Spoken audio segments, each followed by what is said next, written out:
Mocked by the mighty, the great hall of the Galactic Union buzzed with prideful voices as beings from 50 different worlds gathered around the shining crystal table, their eyes glowing with amusement as the last guest walked in slowly standing.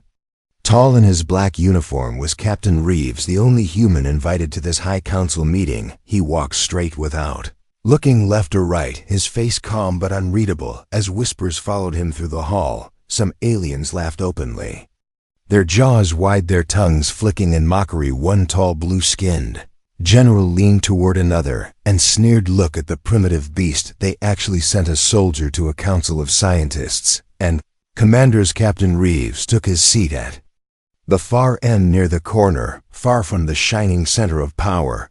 He placed a silver briefcase on the table in front of him. Not a single alien gave it attention. They were too busy watching a hologram in the air above the table. It showed Earth spinning slowly in space, glowing weak beside its small moon.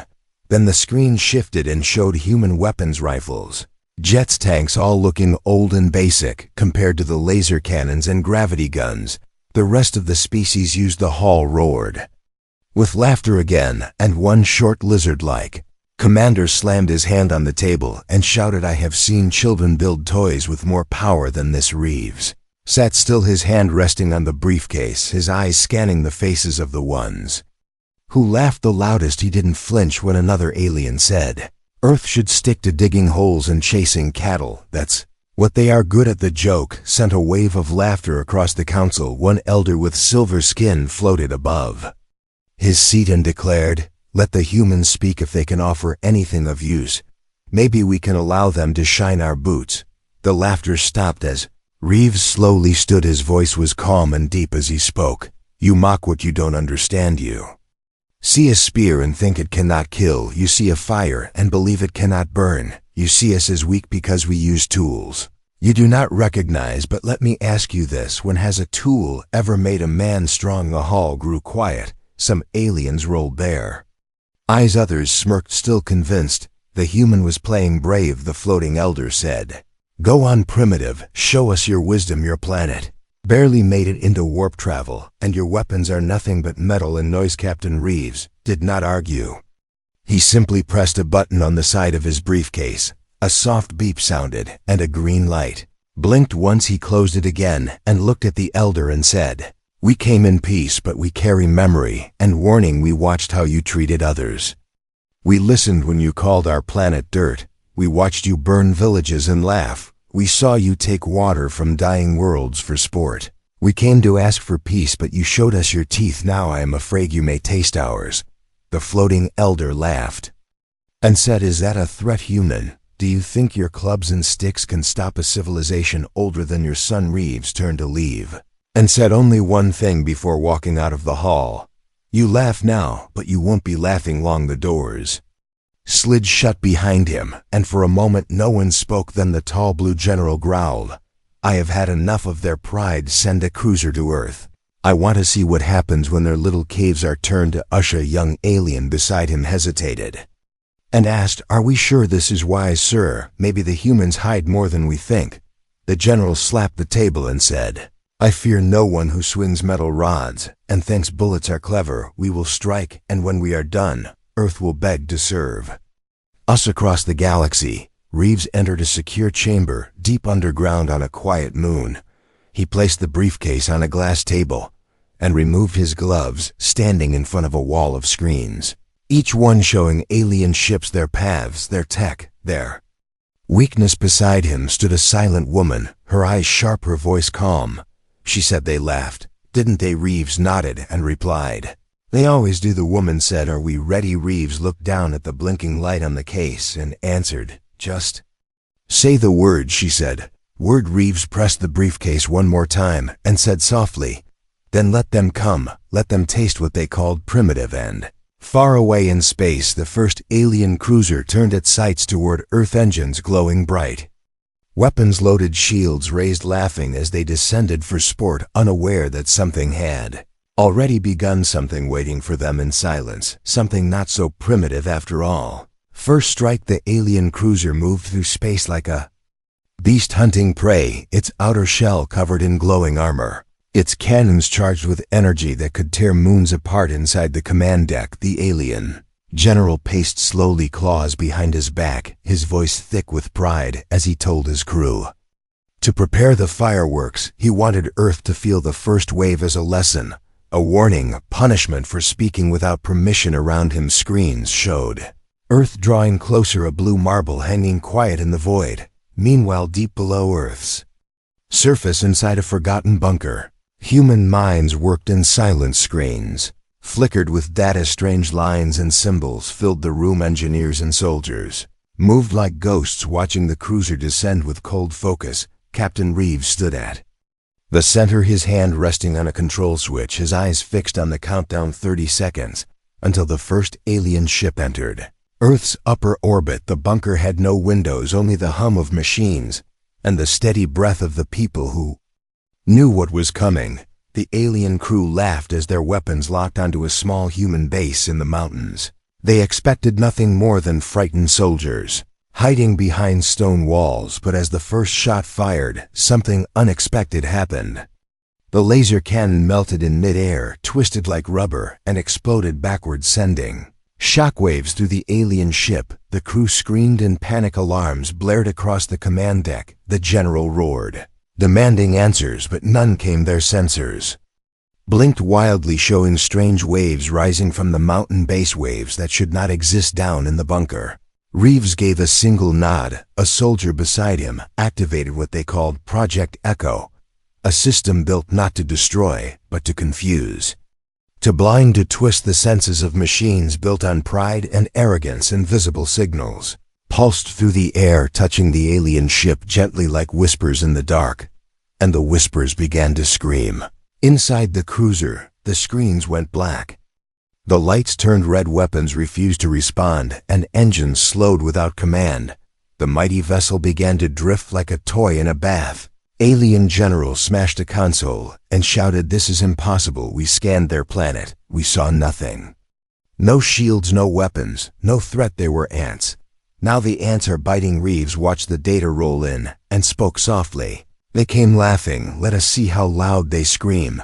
The mountain base now glowed with strange lights, circles of energy spinning above the ground. Old weapons modified by hand, not made in factories, but in forgotten workshops by people with nothing but time and anger. Humans had taken scrap from fallen probes and broken satellites, pieces of alien tech discarded as trash, and mixed them with human instinct. The result was not pretty, it was not clean, it was not noble, but it worked. Another alien ship followed the first, this one larger, stronger, its captain more cautious, but still arrogant. They launched a swarm of drones, thinking to scan and disable Earth's defense in seconds. The drones entered the atmosphere like a wave, hundreds of them shining and fast. But before they could reach the surface, the air began to shift. Sound waves rose sharp and pulsing, each note designed to hit the exact weakness of the drone systems, and like birds flying into a wall, the drones dropped all at once, falling like rain over the desert, their pieces scattering across the sand. In the control room, Reeves gave no smile. He simply turned to the next screen, showing the movement of the third cruiser, now changing course, now hesitating, now unsure. The alien general's voice cracked as he contacted the council, his message broken with static. They have something we did not predict. Their weapons are not weapons, they are something else. They see us, they know us, we are being played. One council member replied with disbelief, "Earth has no fleet, no known defenses. How can this be?" General shouted back, "You do not understand. They let us come. They wanted us close. They built a trap, and we walked in." Reeves listened to the message, intercepted by the bunker, and said quietly, "That's phase 1. Woman beside him looked at him and asked, "Are we ready for phase 2? He nodded and said, "Let them feel fear. Let them taste what they mocked." And with that he walked to another console. This one older, this one wired with pieces of alien language mixed with human programming. He pressed his palm on it and said, "Trigger protocol standing by above Earth." The alien ships began retreating, not because of damage, but because of something worse, uncertainty. Their pride was cracking, their faith in their tech shaken, their eyes wide open to a truth they did not expect. Humans were not trying to match alien power. They had created a new kind of power built on failure, built on watching, built on surviving, and now they were using it not to conquer, but to teach. The aliens had come to burn a world and left with the first taste of doubt, the first crack in their armor, and back on Earth. Reeves closed his eyes and said, "Let them bring their best. We will show them how we fight, not with pride, but with purpose." And far above the stars, the next wave was already coming, bigger, faster, stronger, thinking it would crush the last pieces of resistance, not knowing it was already too late. Not knowing that Earth had just begun to show what primitive really meant. The trigger protocol, the sky above. Earth held silence. But it was not peace, it was waiting, the kind of silence that comes before something sharp and final. The alien fleet hovered at a distance, unsure of their next move. Some ships had gone dark, others still circled like vultures, uncertain whether the planet below was prey or predator. The Great Council sent new commanders, this time not laughing, not joking, but cautious. Men with straight backs and tired eyes, men who had seen what happened to the first wave, and still believed they could correct it. But Earth had changed in their minds. Earth was no longer the simple blue ball, it was a question mark, and questions made them nervous. In the hidden bunker deep beneath layers of rock and metal, Captain Reeves stood in front of the device he had guarded for years.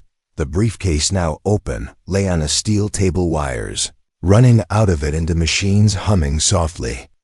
Around the room, a glowing core pulsed inside the device, red and gold light swirling in patterns too strange to be random, but too elegant to be chaos. This was not a bomb. This was not a shield. This was the trigger protocol, something born from desperation and silence, something made not by Earth's best minds, but by its most haunted. Beside Reeves stood Dr. Elara Miles, once a physicist, now something else entirely. Her hands shook as she adjusted the final setting, her voice low and tight as she said, "Once we activate it, we cannot undo it.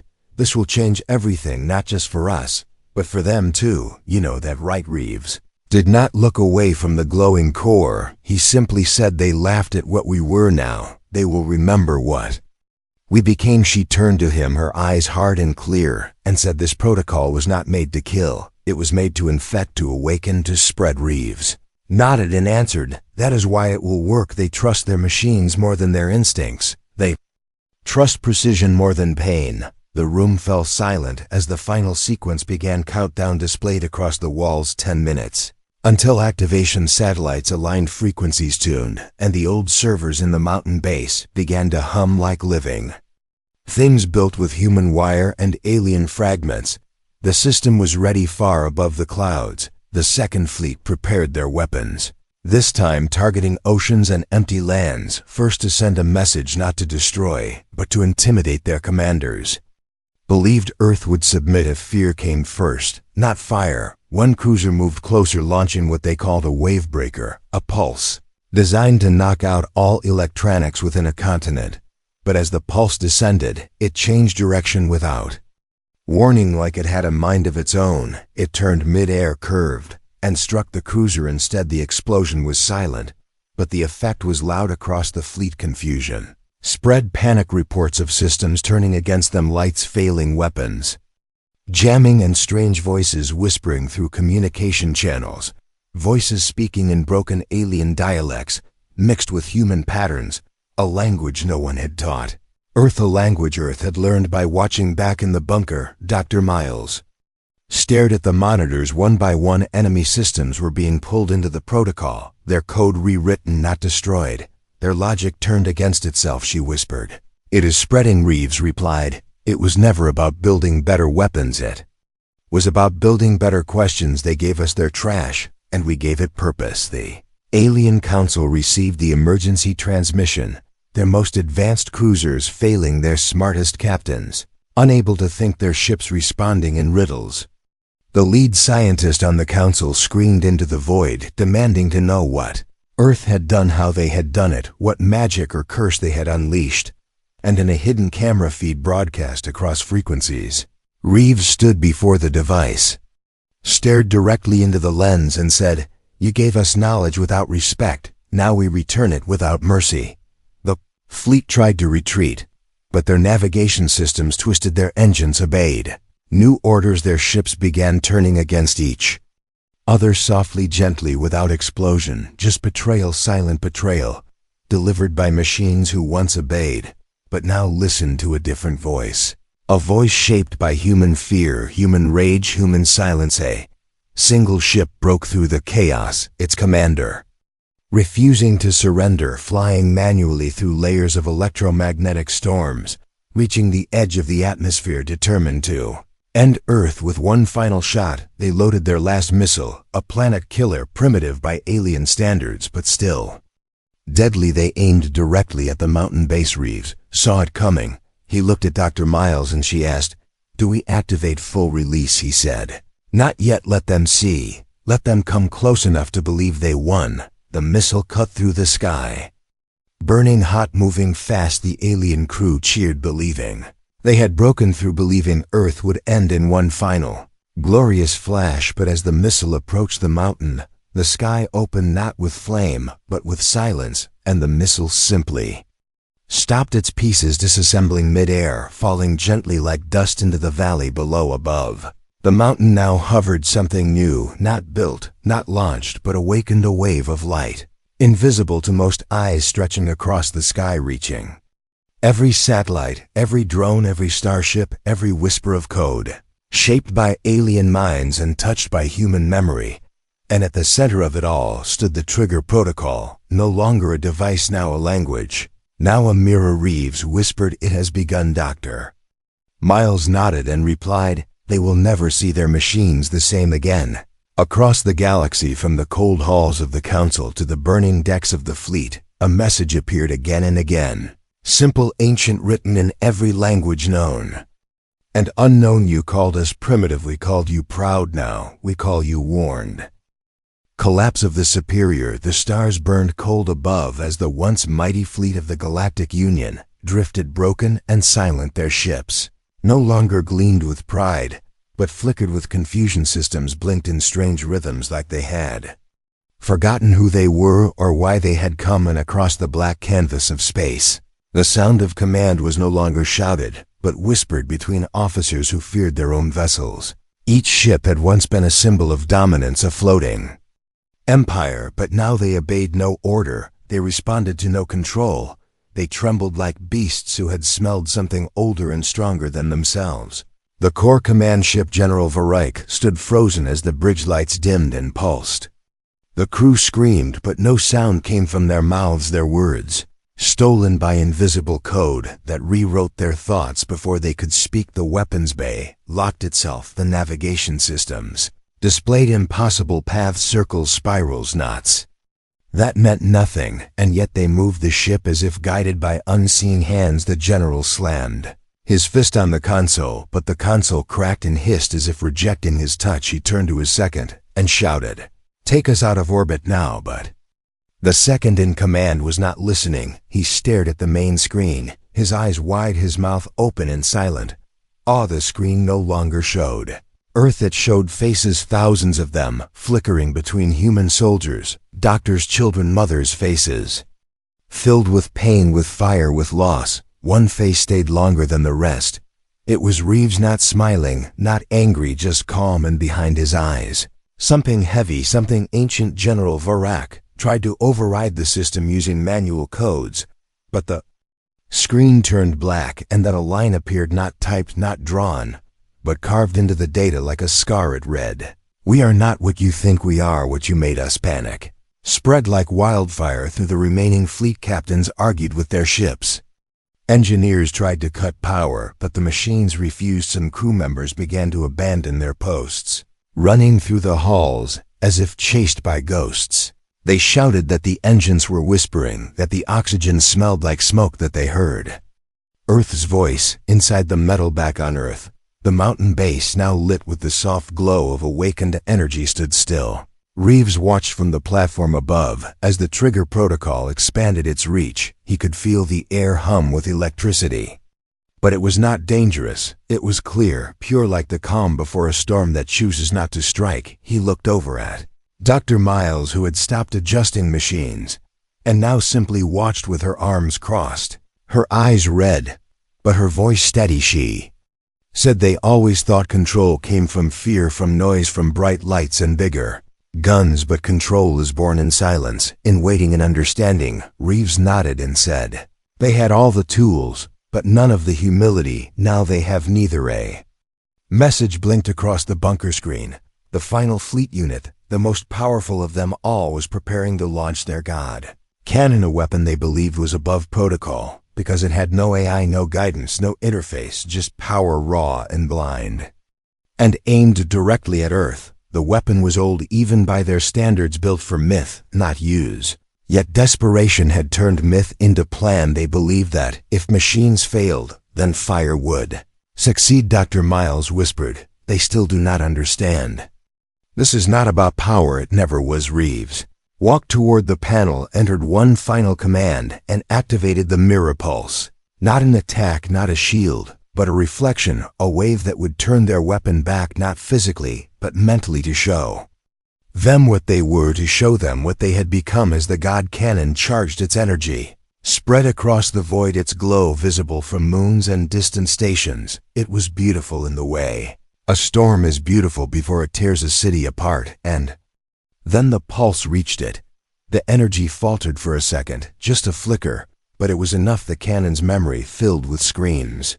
Data logs of conquered worlds, erased voices of dying species, restored every cool laugh, every cold decision played back into the minds of those who created it. And suddenly the crew of the god cannon stopped moving, as if remembering who they were, what they had done. The weapon powered down on its own, without explosion, without noise, across the rest of the fleet.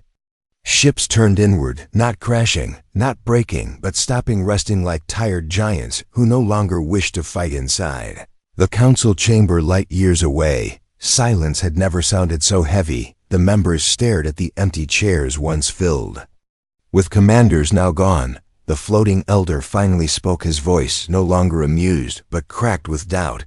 He warned us. No one replied, because they all remembered. Reeves standing in the hall, not shouting, not threatening, just watching and saying one sentence, you laugh now, but you will not be laughing long. And far beneath the earth, in a room without windows, Captain Reeves finally sat down, not with joy, not with relief, but with a quiet knowing. He did not want them to suffer, he only wanted them to feel what it meant to be unheard, to be looked at and dismissed, to be human face to face. The alien command ship drifted slowly toward Earth, no longer by control or command, but by quiet surrender. Its engines hummed, but the usual growl of domination was gone, replaced by the uncertain breath of a wounded creature. The ship's armor was untouched, yet inside everything had changed. The crew moved in silence, some with hands shaking, others with heads bowed. Every console, every wire, every light now responded to something unfamiliar, something they could not name, but could feel deep inside, as if the machines themselves had started to dream. And in those dreams, Earth was no longer prey, it was mirror. In the center of the ship, General Varrock stood, without his armor, without his rank, symbols, his eyes heavy, his voice gone. He waited, not as a warrior, but as someone who had lost a fight he never understood. Behind him stood a translator, a machine once used to mock, now reprogrammed to speak truth. Every message now echoed, not in alien dialects, but in the plain rhythm of human pain. A soft beat broke the silence, and the main door opened, not forced, not breached, but invited. Captain Reeves walked in, his boots echoing across the metal floor. The crew stepped back without being ordered, not from fear, but from recognition. They knew who he was, even if they had never met him before. His presence was not loud, not angry, but filled with something sharper than hate, something colder than fire. Reeves looked at Varrock and said quietly, "Do you know why I am here?" Varrock looked down at the floor and replied, "I think I do." Reeves walked closer until they stood only a few steps apart. The translator spoke for him, but every word still felt like a blade. "You came to mock us, to show the stars that Earth was weak. You laughed when we offered peace. You called us animals." Varrock whispered, "I was wrong." Reeves nodded and said, "No, you were honest. Your mistake was believing your honesty made you right." Around them, screens lit up, showing what the protocol had done. Not death, not fire, but memory ships across the galaxy, now told stories they had once buried hidden. Files unlocked, screams recorded on broken planets, reappeared voices of children left behind now played in the command rooms of proud fleets, and every species that once feared the Council now watched. Now listened, now remembered. Reeves stepped to a console and placed a small device on it, a human device made of metal and glass. Simple but alive, the console responded not with rejection, but with welcome, and a soft glow filled the room. Reeves turned to Varak and said, "This is not a weapon. It is a message, a key. Your systems will not fight it, because they already accepted the truth. Your machines have already seen what you refuse to look." Varak asked, "Why not destroy us? Why show mercy after all we did?" Reeves stared at him and replied, "Because we are not like you, because we remember what it feels like to be stepped on. We remember silence, we remember shame, and we refuse to become what we hate." Translator stuttered on that last sentence as if it struggled to carry the weight of it, but the words still landed heavy like stone dropped into still water. Varak dropped to one knee, not as a show, not as trickery, but as a man who no longer knew how to stand. He said, "I cannot undo what we have done." Reeves walked past him and answered, "No, but you can carry it, and that will be enough." Outside the ship, Earth's sky was clear, stars blinking above as if watching without judgment. The alien fleet remained still, no signals, no fire, just presence like statues in orbit, no longer invaders, just witnesses, and around the planet signals pulsed out, carrying not threats, but images, faces, stories. Earth's story, the real one told by those who lived, not those who ruled. The mountain base. Dr. Miles received the first transmission from one of the rebel colonies. It was a simple message, 3 words long, but it meant the world. "We remember Earth." And then another came, and another, until the room was filled with signals from across the stars. Voices rising, voices answering, not with fear but with hope. Reeves stood at the window of the alien ship, now looking down at Earth, no longer worried, no longer waiting, his face calm, his mission complete, but not finished. He turned back to Varak and said, "You may go home if you can still call it home. Tell them Earth does not seek revenge. Earth seeks change, but if they come again, tell them we will not come with fire, we will come with memory." And with that he stepped back into his shuttle, silent and steady, the ship turning toward Earth, as the alien crew watched, not with hatred, not with confusion, but with something unfamiliar, respect.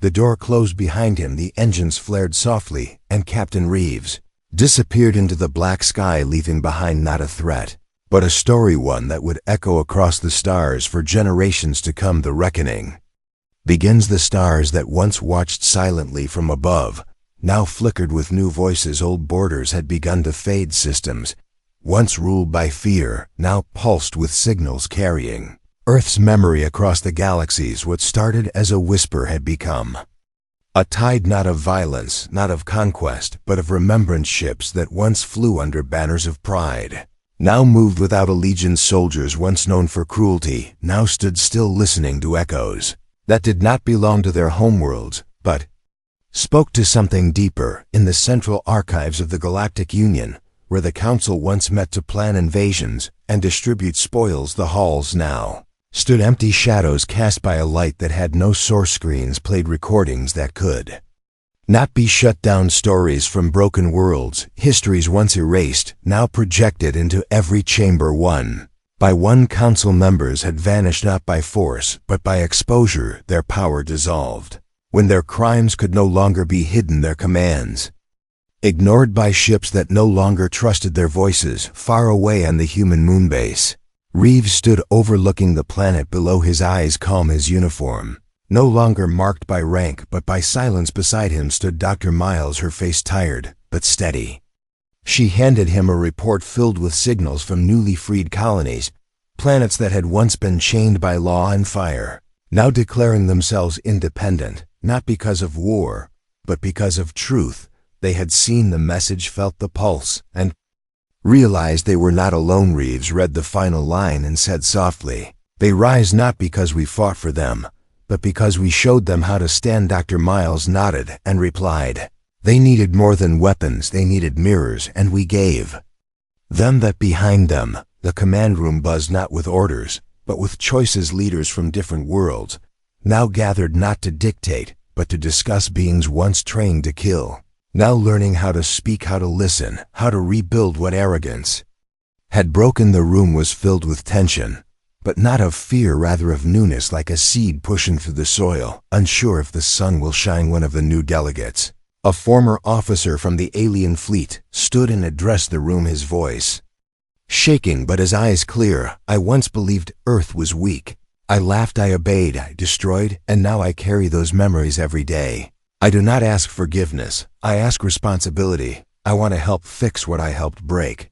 No one clapped, no one cheered, but no one stopped him either, and that was enough. Reeves looked across the room and said softly, "The reckoning is not what we did to them. The reckoning is what they must now do with themselves." And beyond the station, across empty space, something new began. Earth's ships now moved without pride, without need to dominate. They served as protectors, as bridges between worlds. Where fear had once grown, now stood gardens of trust. Trade routes reopened, not for profit, but for connection. And in hidden corners of forgotten planets, children played with tools shaped like those primitive weapons aliens once mocked, now symbols not of power but of resilience. On one desert world where the sky burned orange, a school had been built by former refugees. There on a wall hung a simple flag, Earth's flag, faded but strong. Under it were words carved in stone.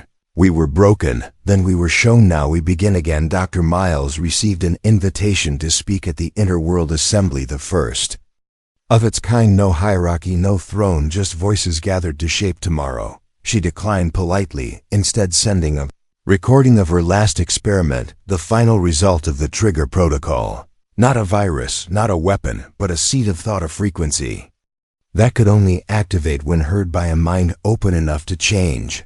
The assembly watched the recording. A ripple moved through the crowd, not fear, not anger, but understanding. They did not clap, they did not shout, they simply listened, and for the first time in centuries, they felt small in the way one feels small under stars that are too many to count back on Earth. Reeves visited a small town where the war had never reached, yet the weight had still been felt. He walked through the park, sat on a bench, watched children play with toys shaped like old Earth rifles, now remade into puzzles and tools. One little girl looked at him with curious eyes and asked, "Are you the man from the stars?" He smiled and said, "No, I am the man from here." She nodded and ran off laughing, and Reeves looked up at the sky, not searching for ships, not fearing invasion, but just watching. He did not need to lead anymore. He had done what he came to do, not to fight, not to win, but to remind the universe that humans may be loud and flawed and stubborn, but they never forget, and they never give up. And sometimes the quietest vengeance is the one that does not burn, it heals. And far across the stars, on a world once ruled by machines, a monument stood tall, a sculpture of hands, one reaching down, another reaching up, and beneath it, carved in every language known to every race, was a single line: "We rise by remembering." Primitive, no more years passed, but the story never faded across the stars. The tale of Earth and its so-called primitive people became something more than history. It became memory, it became warning, it became hope. Where once the Galactic Union had ruled with silence and fear, now stood 1,000 voices, telling different stories, free worlds that had learned the power of seeing the truth, not through weapons, but through reflection. On Earth, the scars of preparation still remained, but the air felt different. The silence that once lived under the soil had grown into something else, not dread, not rage, but watchfulness. Cities had rebuilt, not into towers of power, but into communities of learning. Humans now walked among aliens, not with weapons, but with quiet confidence. They no longer tried to prove their worth, because they no longer needed to. Captain Reeves had vanished from the spotlight after the reckoning. Some said he had retired into the mountains, others believed he traveled to forgotten planets, carrying whispers and questions rather than commands. What no one knew was that he had returned to a small cabin deep in the forest where stars were still bright, and the wind still carried the voices of the past. He spent his mornings walking barefoot through the trees, breathing in the calm. His hands no longer held triggers, only seeds which he planted with the same care. He once gave to strategy. His uniform, now folded inside an old trunk, sat untouched. Beside the briefcase that had once carried the trigger, protocol. The briefcase was still locked, though its purpose was long fulfilled one. Day. A knock came to the cabin door. Soft, hesitant. Reeves opened it to find a young girl standing there, no older than 10, her skin silver, her eyes glowing faint blue.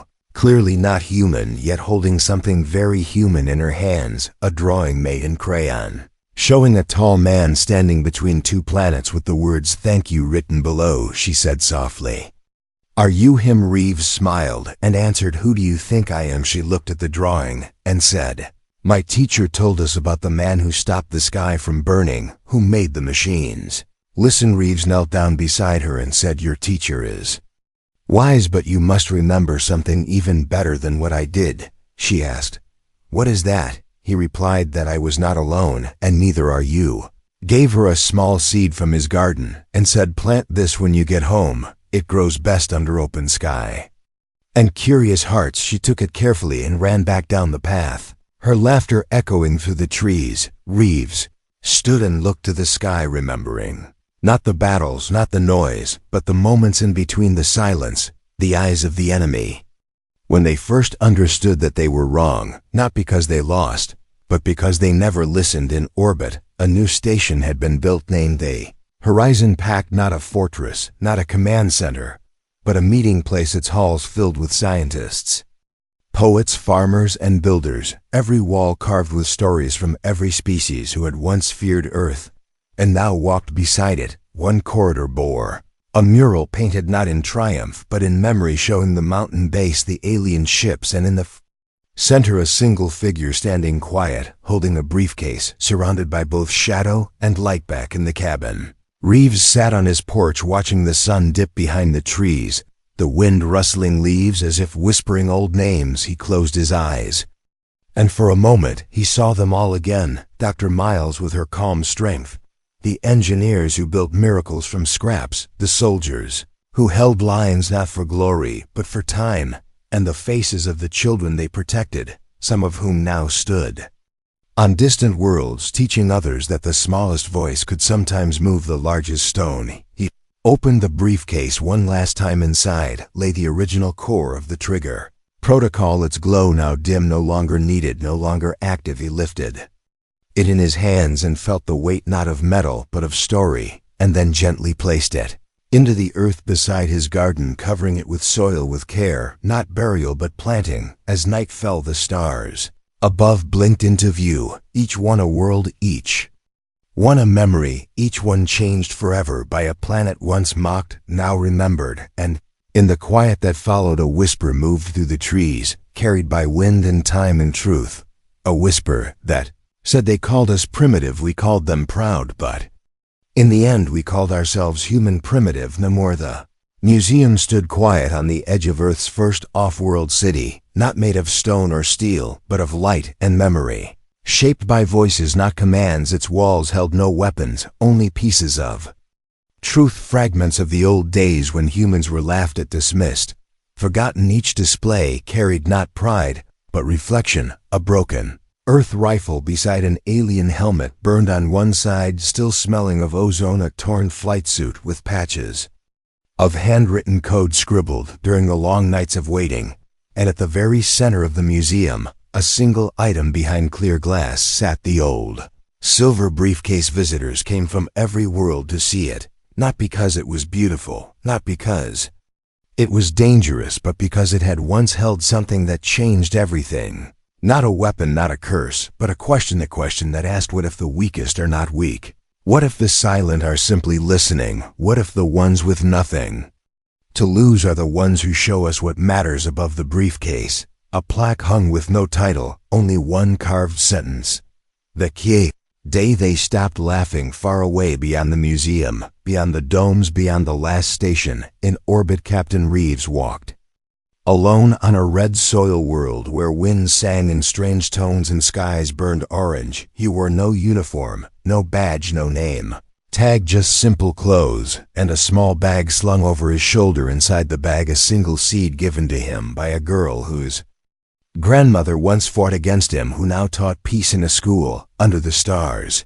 He found a quiet place near a hill and knelt, pressing the seed into the earth, his hands slow and gentle. Then he stood, brushed off his palms, and looked up at the sky, stars blinking like memories, each one holding a version of what once was and what may yet be behind him. The wind picked up, carrying sounds from far-off cities, laughter, footsteps, music spoken in many tongues, none of them mocking, all of them different. He closed his eyes and listened, not for danger, not for warning, but for peace. For the first time in his life, he did not expect war. He did not prepare for betrayal. He simply listened. A voice in the distance called to him, a child asking, "Are you the reason we are friends now?" He smiled and answered, not with words, but with a wave.